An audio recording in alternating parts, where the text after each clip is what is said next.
ہمیں اپنی اوقات کا پتہ نہیں کہ کتنے کمزور ہیں، حالات کو بدلنے کی کوشش میں لگے ہوئے ہیں۔ حالات کا بنانے والا، بھیجنے والا اللہ رب العزت ہے، وہ مغیر الاحوال ہیں، جب چاہتے ہیں حالات کو جیسا چاہتے ہیں بدل دیتے ہیں۔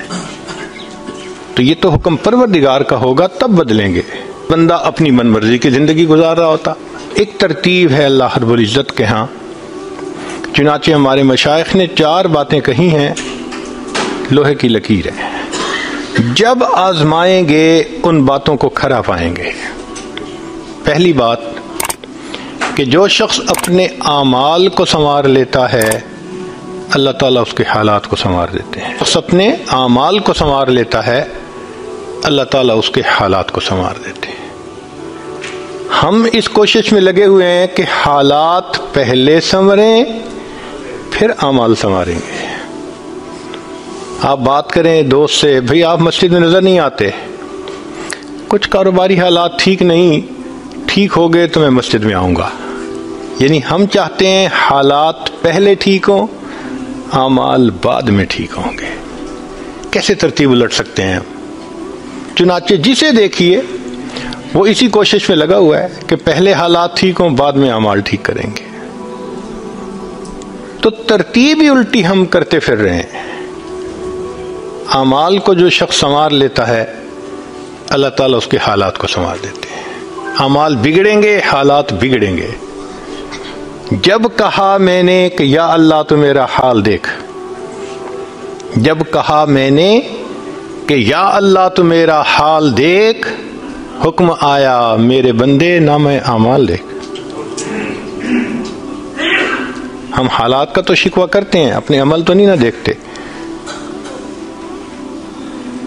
تو اعمال کو سنوارنے سے اللہ تعالی حالات کو سنوار دیتے ہیں۔ ہم اپنے اندر تقوی اور صبر و ضبط پیدا کریں، اللہ رب العزت ہر دور اور ہر زمانے میں تقوی اور صبر والے بندے کو فرش سے اٹھائیں گے، عرش کے اوپر بٹھائیں گے، تخت کے اوپر بٹھائیں گے۔ اب تقوی اور صبر کی طرف تو ہم آتے نہیں، چاہتے ہیں زندگی تو رہے جیسے ہم گزار رہے ہیں، حالات سیدھے ہو جائیں۔ کیسے حالات سیدھے ہو سکتے ہیں؟ سمپل سی مثال ہے کہ بجلی سے ایک مشین چلتی ہے، اب ایک بندہ مشین کو روکنا چاہتا ہے، ایک ہی ترتیب ہے کہ پیچھے سے بٹن بند کرو۔ آپ بٹن بند نہیں کریں گے، ہاتھ سے مشین کو پکڑ کے روکنے کی کوشش کریں گے، ہاتھ کٹوا بیٹھیں گے، سارا دن زور آزمائی کریں گے، مشین کہاں رکے گی؟ تو عقل مند بندہ مشین کو پکڑ کے نہیں کھڑا ہوتا، وہ سوئچ کو بند کرتا ہے۔ حالات کا سوئچ اللہ رب العزت کے ہاتھ میں ہے۔ تو ادھر رجوع کرنے کی بجائے کہ اللہ حالات کو ٹھیک کر دیجئے، ہم حالات کی مشین کے ساتھ کشتی کر رہے ہیں۔ کون ہمیں عقل مند کہے؟ تو پہلی بات، جو شخص اپنے اعمال کو ٹھیک کر لیتا ہے اللہ رب العزت اس کے حالات کو ٹھیک کر دیتے ہیں۔ دوسری بات، جو شخص اپنی آخرت کو سنوار لیتا ہے اللہ تعالیٰ اس کی دنیا کو سنوار دیتے ہیں۔ ہم پھر الٹے چاہتے ہیں کہ پہلے دنیا سنورے پھر ہم آخرت سنواریں گے، یہاں پھر ہم غلطی کرتے ہیں، دن رات دنیا سنوارنے میں لگے ہوئے ہیں، پزل بنی ہوئی ہے، ایک حصہ جوڑتے ہیں تو دوسرا ٹوٹتا ہے، وہ توڑتے ہیں تو پہلا ٹوٹتا ہے، ہر بندہ لگا ہوا ہے اسی کوشش میں۔ تو اللہ رب العزت کے ہاں ترتیب یہ ہے۔ اس کی مثال اگر دیکھنی ہو، صحابہ رضی اللہ عنہ کی مبارک زندگیوں کو دیکھیے، انہوں نے اپنی آخرت کو سنوارا، اللہ نے اس کے نتیجے میں ان کی دنیا کو سنوار دیا۔ بات کیا تھی کہ نہ کیسر و کسرا سے دبے، چند وہ لوگ کے اونٹوں کے چرانے والے، اور جن کو کافور پہ ہوتا تھا نمک کا دھوکا، بن گئے دنیا کی تقدیر بدلنے والے۔ انہوں نے اپنی آخرت کو سنوارا، اللہ نے دنیا سنواری۔ کیسے؟ اطمینان۔ اتنا اطمینان کہ یمن سے جوان عورت چلتی ہے اور مدینہ طیبہ پہنچتی ہے اور پورے راستے میں کوئی اس کی طرف آنکھ اٹھا کر دیکھنے والا نہیں ہوتا. اللہ نے مال و دولت کے اتنے ڈھیر عطا کیے تھے. انس اللہ عنہ کہتے ہیں کہ میں لکڑی کاٹنے والے کلہاڑے سے سونے کی اینٹوں کو توڑا کرتا تھا. اب لکڑی کے کلہاڑے سے جو سونا ٹوٹے گا وہ تولوں میں اور گراموں میں تو نہیں نہ ہو سکتا. اللہ نے اتنی دولت ان کے قدموں میں ڈال دی تھی. بچہ پیدا ہوتا تھا اس کا روزینہ متعین تھا. سیدنا عمر رضی اللہ عنہ نے ایک رات دیکھا ایک عورت چھوٹے سے بچے کو روٹی کا ٹکڑا کھلانے کی کوشش کر رہی ہے. بچہ رو رہا ہے. پوچھا کیوں کر رہی ہو؟ کہنے لگی کہ امیر المومنین نے قانون بنایا ہوا ہے کہ جب بچہ دودھ چھوڑے گا پھر ہم بیت المال سے روزینہ متعین کریں گے، تو میں کوشش کر رہی ہوں. عمر رضی اللہ عنہ آئے، بہت روئے. صحابہ کہتے ہیں کہ اس دن فجر کی نماز پڑھائی، قرات کے اندر اتنا گریا اور بکا تھا کہ ہمیں سمجھنا مشکل ہو رہا تھا. اتنا رو رہے تھے. ہم حیران تھے آج امیر المومنین کو کیا ہوا. نماز پڑھانے کے بعد ممبر پر بیٹھے، عمر کے اوپر اللہ رحم کرے اس نے کتنے بچوں کی جان لی ہوگی. مقصد یہ تھا کہ میں نے جو یہ قانون بنایا تو کتنی ماؤں نے معصوم بچوں کے دودھ چھڑوائے ہوں گے اور وہ دودھ سے محروم ہوں گے میری وجہ سے. پھر اعلان فرمایا کوئی ماں بچے کو دودھ جلدی مت چھڑوائے، جس دن بچہ پیدا ہوگا اسی دن بیت المال سے وظیفہ متعین کر دیا جائے گا. آج سے 1400 سال پہلے ہے.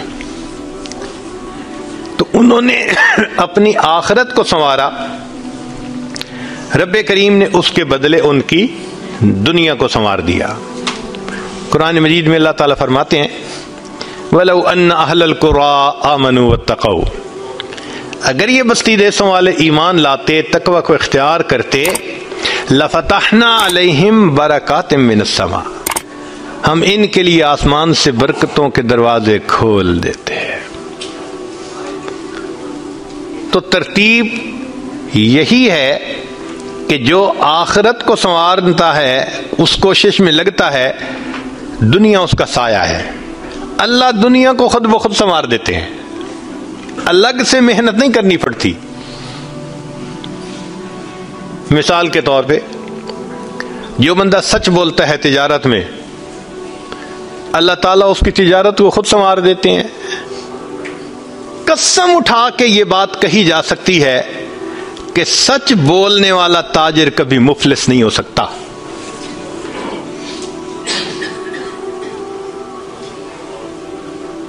پاسبل ہی نہیں کہ سچ کی بنیاد ہو اور اس میں برکت نہ ہو. تو دو باتیں ہیں. جو شخص اپنے اعمال کو سنوارتا ہے اللہ تعالی حالات کو سنوار دیتے ہیں. جو اپنی آخرت کو سنوار لیتا ہے اللہ تعالیٰ اس کی دنیا کو سنوار دیتے ہیں.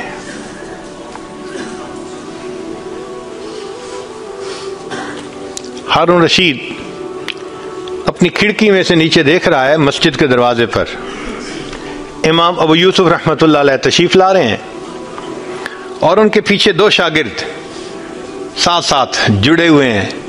دونوں چاہتے ہیں کہ میں جوتے اٹھاؤں، ہر ایک اس کوشش میں ہے. جب امام ابو یوسف رحمۃ اللہ نے جوتے اتارے تو ان میں سے ایک بچے کا ہاتھ ایک جوتے پہ پڑا، دوسرے کا ہاتھ دوسرے جوتے پہ پڑا. دونوں نے ایک ایک جوتا اٹھا لیا. پھر انہوں نے فوراً آپس میں یہ طے کر لیا کہ ایک نے کپڑا بچھایا، رومال، ایک نے بھی جوتا ڈالا، دوسرے نے بھی اس میں ڈال دیا. ایک نے ایک طرف سے پکڑ لیا، دوسرے نے دوسری طرف سے، کہ دونوں کو جوتے اٹھانے کا اجر مل جائے. حضرت آگے جا رہے ہیں اور پیچھے دو طالب علم اس طرح جوتے لے کے جا رہے ہیں کہ رومال کے اندر جوتے ہیں، ایک نے بھی پکڑا ہوا ہے دوسرے میں بھی پکڑا ہوا ہے. ہارون رشید نے دیکھا تو ٹھنڈی سانس لی. بیوی نے پوچھا ہارون رشید کیا ہوا؟ کہنے لگا یوں تو دنیا ہمیں بادشاہ کہتی ہے، ہمارے جوتے اٹھانے کے لیے بھلا کون جھگڑتا ہے. یوں تو دنیا ہمیں بادشاہ کہتی ہے، ہمارے جوتے اٹھانے کے لیے بھلا کون جھگڑتا ہے؟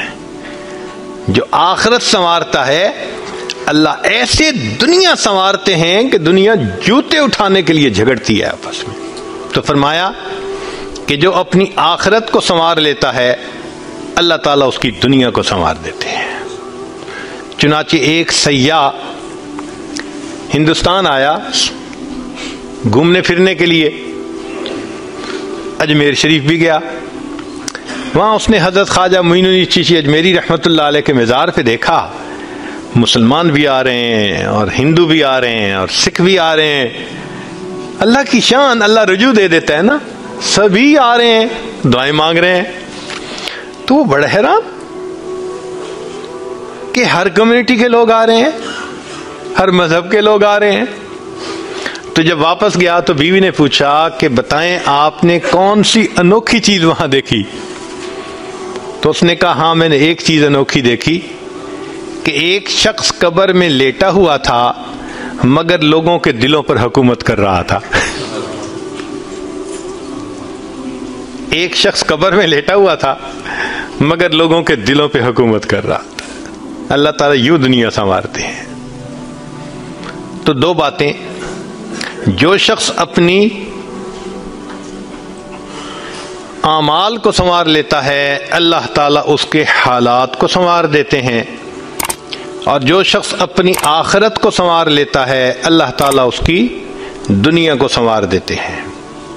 تیسری بات کہ جو شخص اللہ رب العزت سے اپنے تعلق کو سنوار لیتا ہے اللہ مخلوق سے اسے تعلق کو سنوار دیتے ہیں۔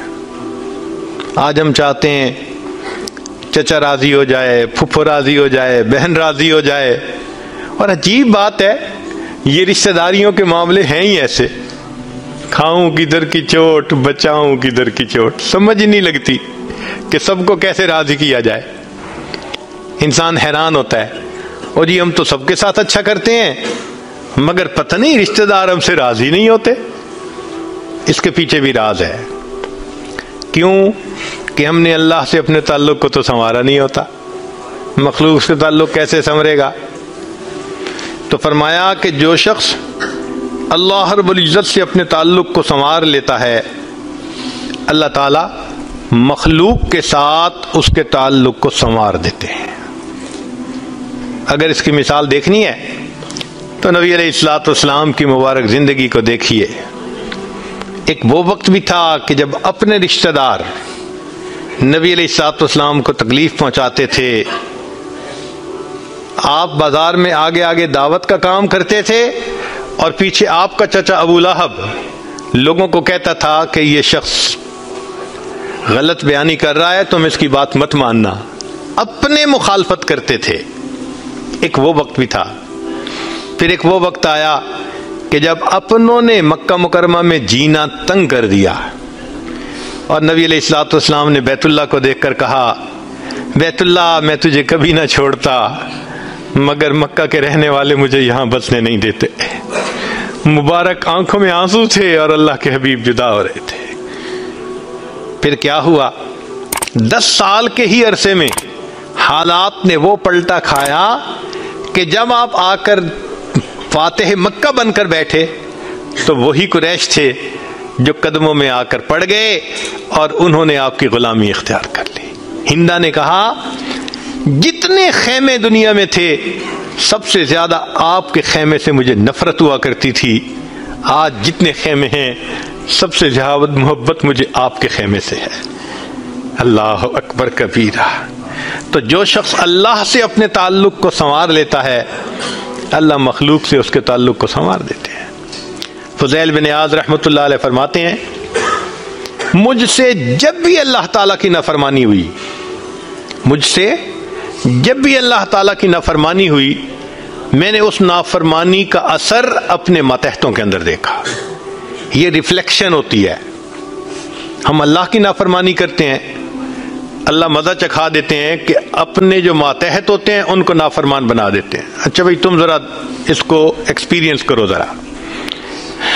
وہ جی کیا کریں، بیوی سنتی ہی نہیں ہے، حضرت بس اولاد افلاطون بن گئی ہے، حضرت بچے نے ذلیل کر دیا ہے، کیوں شکوے ہوتے ہیں ہمیں کہ ہمارے ماتحت ہماری نہیں مانتے، جبکہ ہم اپنے آقا کی نہیں مان رہے ہوتے۔ فرماتے ہیں کہ جب بھی مجھ سے اللہ تعالیٰ کی نافرمانی ہوئی، میں نے آزما کے دیکھا، یا تو بیوی نے میری نافرمانی کی، یا میری اولاد نے میری نافرمانی کی، یا میرے نوکروں نے، غلاموں نے، انہوں نے میری نافرمانی کی، یا کم از کم میری سواری کے جانور نے میری نافرمانی کی۔ یہ ہے عدل کا بدلہ۔ اپنے آقا کی نافرمانی کریں گے، اللہ تعالیٰ ماتحتوں کو نافرمان بنا کر دکھائیں گے۔ اس لیے اولاد کے شکوے کرنے کی ضرورت نہیں ہے، بیوی کے شکوے کرنے کی ضرورت نہیں ہے۔ سمپل سی بات ہے، اللہ رب العزت سے اپنے تعلق کو سنوار لیجئے، اللہ تعالیٰ مخلوق سے ہمارے تعلق کو سنوار دیں، سب کے دلوں میں محبت ڈال دیں گے۔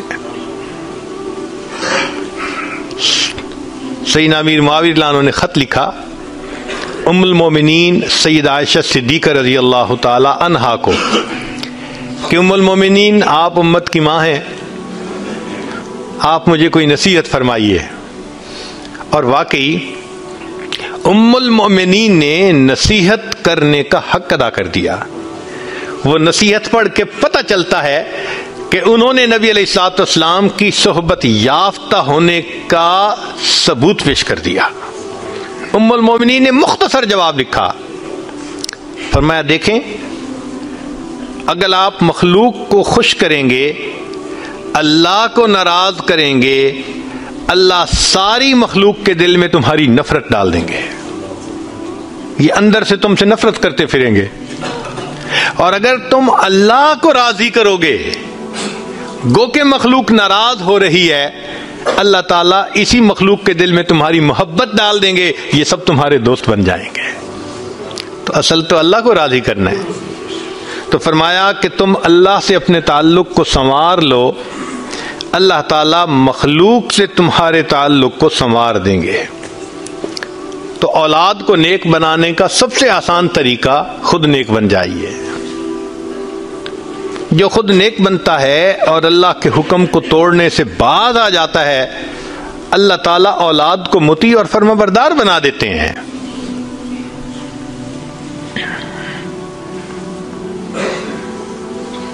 تو اب تک 3 باتیں، جو شخص اپنے اعمال کو سنوار لیتا ہے، اللہ تعالیٰ اس کے حالات کو سنوار دیتے ہیں۔ جو اپنی آخرت کو سنوار لیتا ہے، اللہ اس کی دنیا کو سنوار دیتے ہیں۔ جو شخص اللہ رب العزت سے اپنے تعلق کو سنوار لیتا ہے، اللہ مخلوق سے تعلق کو سنوار دیتے ہیں۔ حدیث مبارکہ میں ہے، جب بندہ عبادت کرتا ہے اور اللہ تعالیٰ خوش ہو جاتے ہیں، دعا جبرائیل، اللہ تعالیٰ جبریل علیہ السلام کو بلاتے ہیں اور بتلاتے ہیں کہ جبرائیل، میں فلاں بندے سے محبت کرتا ہوں۔ تو جبرائیل علیہ السلام آسمانوں پر اعلان کرتے ہیں کہ آسمان کے فرشتوں، اللہ تعالیٰ فلاں بندے سے محبت کرتے ہیں۔ یہ اعلان سن کر سارے فرشتے اس بندے سے محبت کرنے لگ جاتے ہیں۔